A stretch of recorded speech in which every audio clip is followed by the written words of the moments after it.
Nu, brangus mano žiūrovai, turime jums dar vieną miesto automobilį. Na, o visus mūsų turimus automobilius galite pamatyti vienoje vietoje – autobrokeris.com svetainėje arba užėję į mūsų Facebook puslapį Važiuojam Autobrokeris. Taip kad autobrokeris.com arba Facebook'e, kaip kam patogiau, rasite visas apžvalgas su visais aprašymais. Kas ir kaip. Na, o dabar, bičiuliai, dar vienas miesto automobilis – Ford Fiesta. Ford Fiesta, labai graži spalvelė, žiūris tikrai gerai. 2016 metų, 1 litriukas, 74 kW.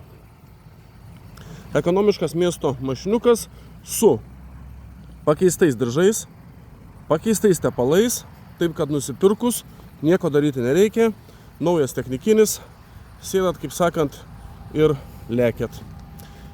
Turi parktronikus gale, turi nedidelę ridą, gražų tvarkingą saloniuką, niekur niekas neišplyšė, neišdriskė. Taip, turi elektros ir veidrodėlius ir langus, vairuotojo sėdynė čiki-piki, čia visur viskas čiki-piki, čia viskas gražu, ekranėlis, valdymo konsolė, kondicionierius, klimato kontrolė, šildomas priekinis stiklas. Taip kad, kaip sakant, rankų grandindami langus nešalsit. Čia ypač aktualu mūsų moteriam ir merginom. Klimato, tai yra ne klimato, atsiprašau, kritulių daviklis, kaip matot. Toliau turime šildomos sėdynės priekyje, turime automatą, podelių laikiklius, pilnai multifunkcinį vairiuką.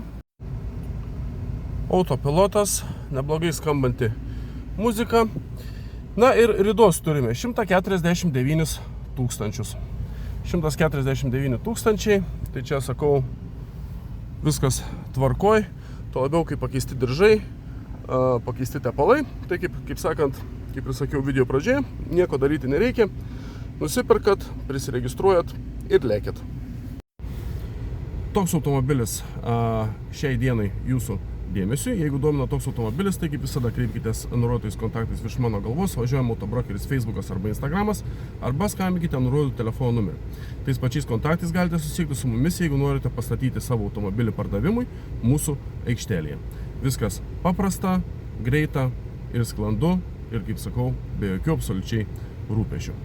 Lauksime jūsų skambučių, lauksime jūsų žinučių ir, kaip sakant, susitiksime, manau, rytoj.